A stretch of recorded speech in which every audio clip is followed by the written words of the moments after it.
Let's talk about Bitcoin's fundamentals right now. There's a lot of talk in markets about why is Bitcoin not moving in the back of all of these incredible fundamentals that have developed over the past few months for Bitcoin. What are some of those fundamentals? I think one is that's not really been talked about too much is that M2 is starting to rise again. That's always a good sign for liquidity to come into the market. And a lot of that ends up getting parked into Bitcoin. We've got Bo Hines already acquired about 200,000 BTC. That's worth about $17 billion.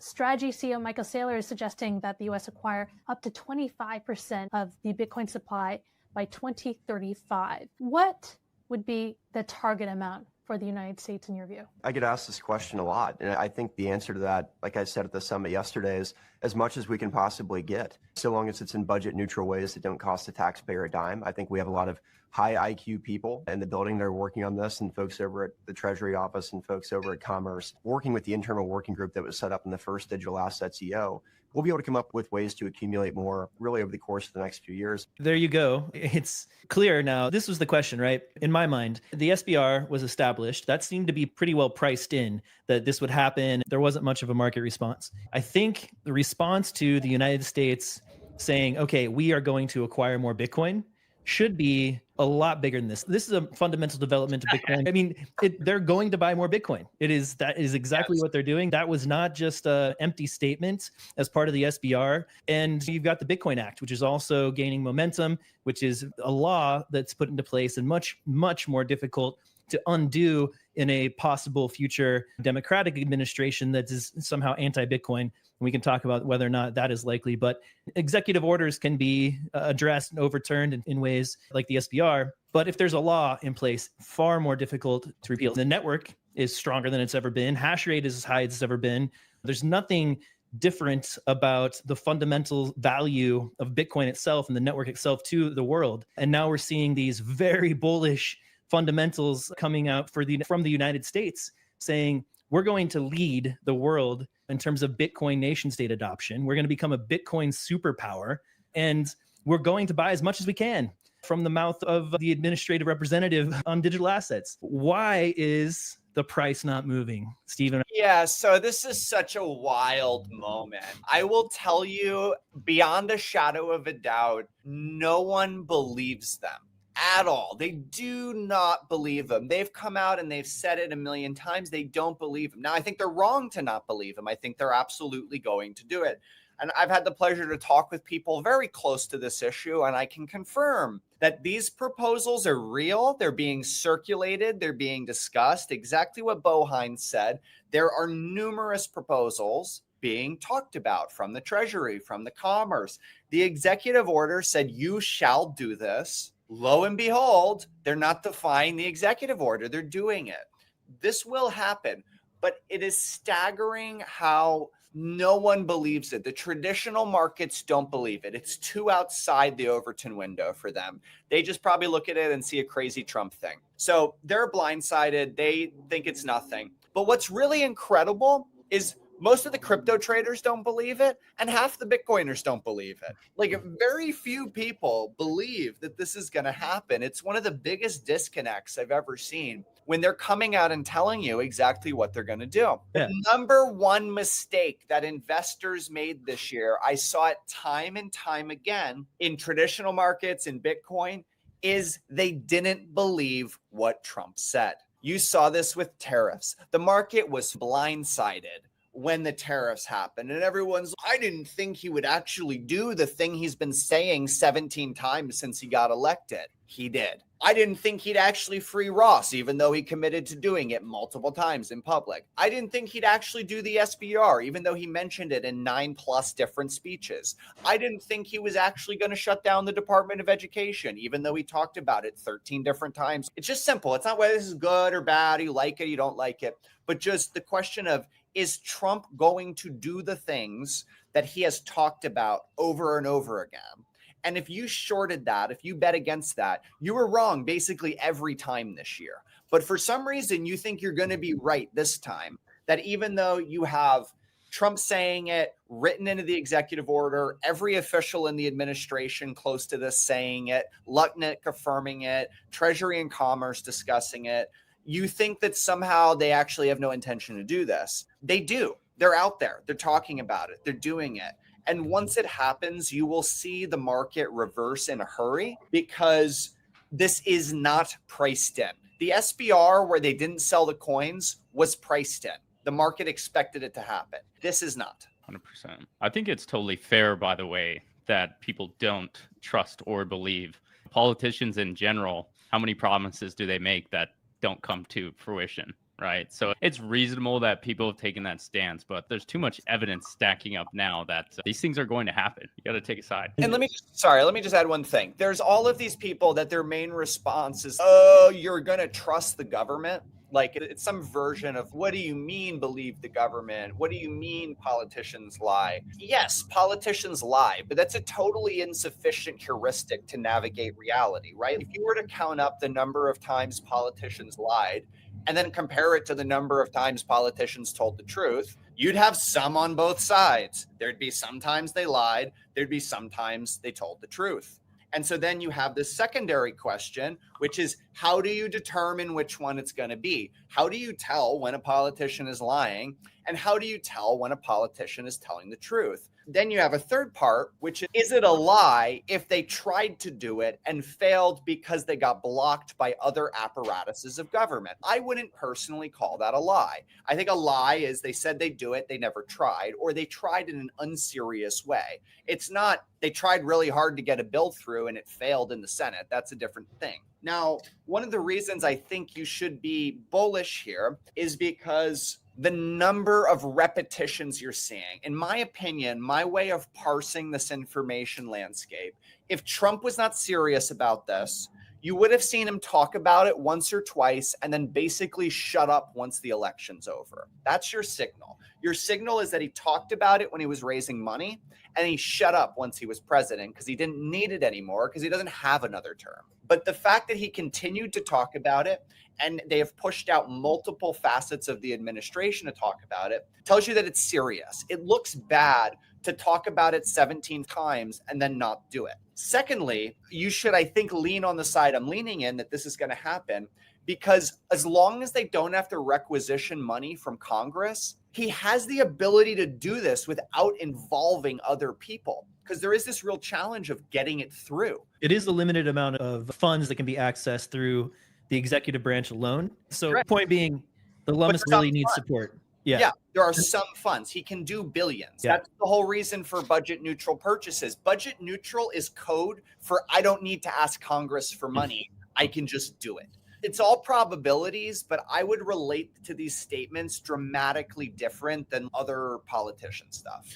I think Alec has a good point that there are a lot of people out there who just have an inclination to say, I generally don't trust politicians. And it almost seems too simple. It's right. It's, oh, the politician's saying he's going to do this, but my investment thesis needs to be more complicated than that. There's probably many people like that out there. But then I think Stephen has a good point. All right, what about Trump on tariffs? This is as real time as it gets. If you believed Trump on tariffs, then maybe you would have actually sold some of your equities, sold some of your Bitcoin before this. So that's a real-time example where it's like, yeah, that actually was the case where you should have believed Trump. So I think that's a good point.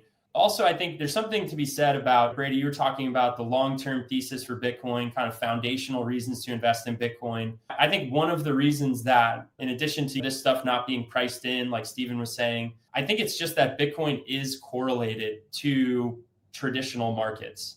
And I got this question from a group of clients that I was talking to earlier this week. And one of them just said, can you explain why is Bitcoin correlated to traditional markets, particularly the equity markets? And this is a question that I've gotten a lot. So I would love to hear you guys chime in on it, because to people who understand Bitcoin, quote unquote, understand Bitcoin, nobody understands Bitcoin, hat tip, Jameson Law. To the people who appreciate Bitcoin, it almost seems crazy. It's like, wait, the S&P 500 went down 5 or 10%. Why should Bitcoin go down? When I try to answer that question, I generally point to a few things. One is that Bitcoin is liquid, so it's easy to sell. If people just sense a turn in the market environment, they might sell some of their Bitcoin. There are a lot of leverage traders out there. If they have some leveraged position that needs to be covered, they can easily sell their Bitcoin at the drop of a hat. That's number one.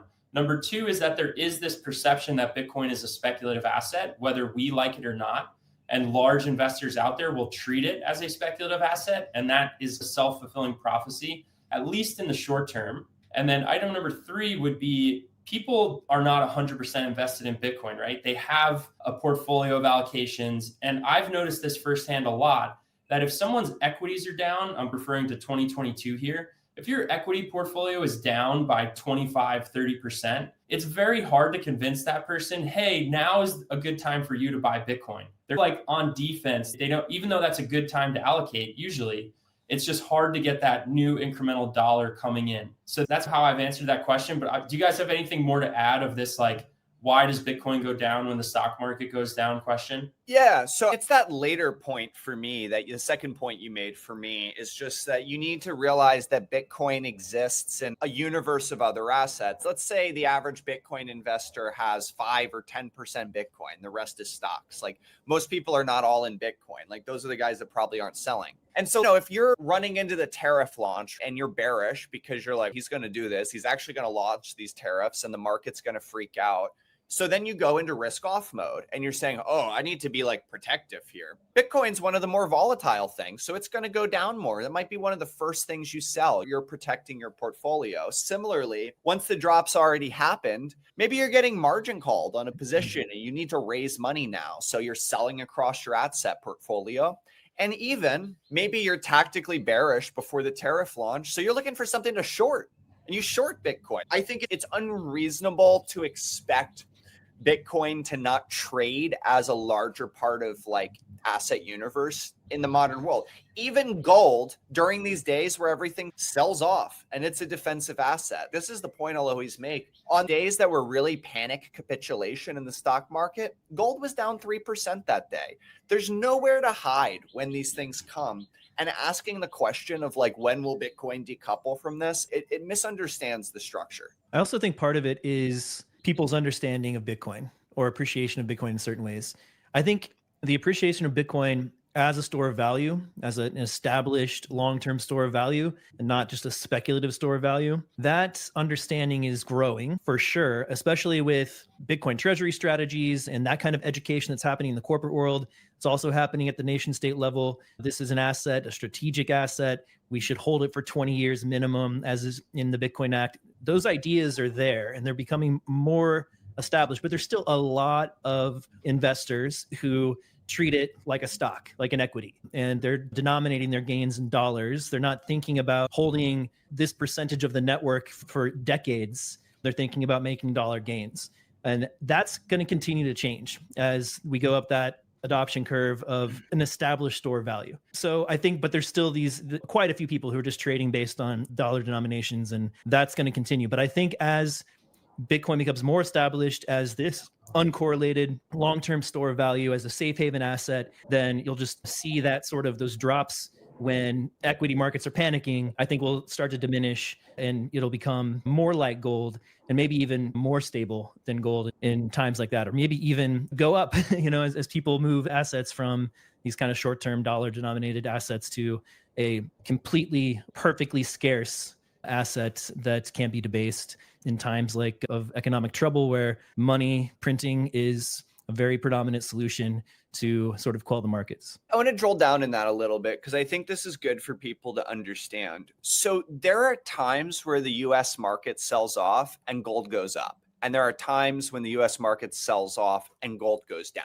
And that's the needle we're threading here. When the US market sells off because of certain war fears, certain types of fears, gold can rally on that, and it does happen. But not all times that stocks sell off does gold go up. Sometimes it goes down. The defining factor for where it goes down is basically where it's just like a market-wide margin call. It's just like a market-wide liquidity risk fear crunch.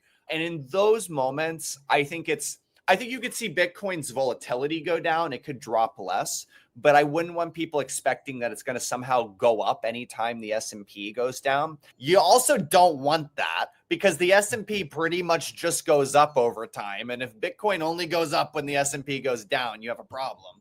But I would love to see Bitcoin should rally if there's a bank crisis, if there's foreign tensions, if there's capital flight from other countries. Those are things that are bullish for gold that should also be bullish for Bitcoin. Yeah, and we're getting there. It's just a matter of time. But before we leave this topic, I agree with that. I just want to offer one scenario that I think is interesting that could play out this year. Let's hypothetically say the tariff talk heats up, stays hot, uncertainty stays with us for weeks, if not months. The Trump administration is willing to tolerate more of that pain that we talked about than maybe most people realize. So let's say equity markets stay flat, volatile to the downside. Just imagine that for a second. Now, also imagine that they find a budget neutral way to buy $1 to $5 billion worth of Bitcoin. That would, to me, would be the most fascinating market outcome to watch in 2025, because all of those macro wins are headwinds for Bitcoin. But then you have the idiosyncratic announcement of, oh, look, David Sachs and Howard Lutnick and Bo Hines, they figured out how to buy $2 billion worth of Bitcoin budget neutral. The US is serious about this. That's the scenario where you could see equity market weakness and Bitcoin rallies in a major way. I would love to see that play out just for the experiment of it this year. I think that's what all the large players have been talking about as well. The first thing that came to my mind was Larry Fink saying Bitcoin's a flight to quality. I just don't think, to Brady's point, that people understand that in general. And we have a whole nother layer of participants now with these institutions and corporations. So I think it's going to be interesting to see. I saw some comments talking about the cycles. I think that plays into how these cycles work out in the future as well. Is just we have a whole different level of participants in Bitcoin, and it's going to be exciting to see what plays out this year.